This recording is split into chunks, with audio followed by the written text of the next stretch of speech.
Lauren wins six-way primary in Colorado's 4th Congressional District, making her re-election highly probable. This Rep. Lauren Boebert decisively won the six-way Republican primary Tuesday night in Colorado's 4th Congressional District, making her re-election to Congress highly likely despite nearly 2 years of embarrassing personal and political turmoil. The race was called by the Associated Press at 7:21 p.m., shortly after polls closed at 7 p.m. When Boebert had 43% of the vote, she kept that share through the night. None of Boebert's 5 Republican primary opponents were coming close to beating her. At 11:15 p.m., former state Senator Jerry Sonnenberg was in a distant second with 15% of the vote. He called Boebert to concede.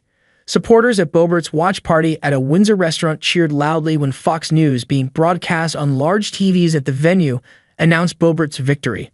The Congresswoman, wearing a Make America Great Again hat signed by Donald Trump and a pair of the former president's gold-branded sneakers, gave her mother a big hug. Relief washed across her face. "We know we are going to have a landslide victory on November 5 in CD4, she said, as she declared victory in the primary.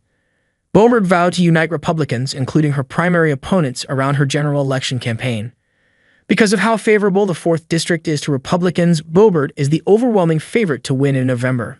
Former U.S. Rep. Ken Buck, a Republican, won his last 2 elections in the GOP stronghold, which includes Douglas County and Loveland and sweeps across the Eastern Plains by a whopping 23 percentage points each. Another sign the district is unlikely to back a Democrat over Boebert. Republican Greg Lopes on Tuesday easily won the special election in the district to serve out the remainder of Buck's term. The congressman resigned on March 22.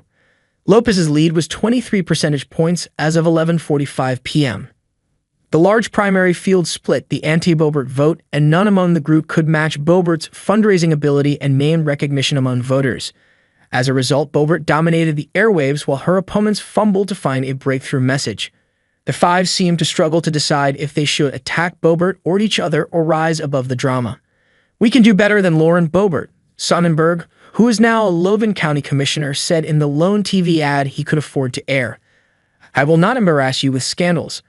Sonnenberg had initially promised not to attack his opponents during his campaign, but ditched that plan in the home stretch as Boebert appeared to be running away with the race. Boebert won because there was such a crowded primary and she has universal name ID, said former state Senator Greg Brophy, a Republican who was supporting Sonnenberg. Had Boebert had a head-to-head with almost any of the other 5, she would have lost. Lori Weigel, a Republican pollster in Colorado, agreed that the large primary field and Boebert's name ID played to her advantage. But Weigel said Boebert's opponents also struggled against her star power.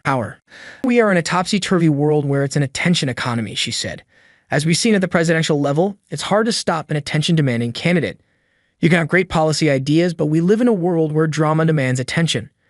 In the end, the 4th District proved a soft landing spot for what seemed like Boebert's freefall after her 546-vote win in 2022 over Democrat Adam Frisch in the 3rd Congressional District, which is mostly on the other side of the state. After narrowly winning re-election 2 years ago, Boebert divorced her husband, Jason, and tried to moderate her pistol-packing, burn-it-down image. That fell apart after she was ejected in September from a performance of the musical Beetlejuice in Denver after vaping and groping the male companion. Her behavior, which she initially lied about, was captured by surveillance cameras and rebroadcast across the country.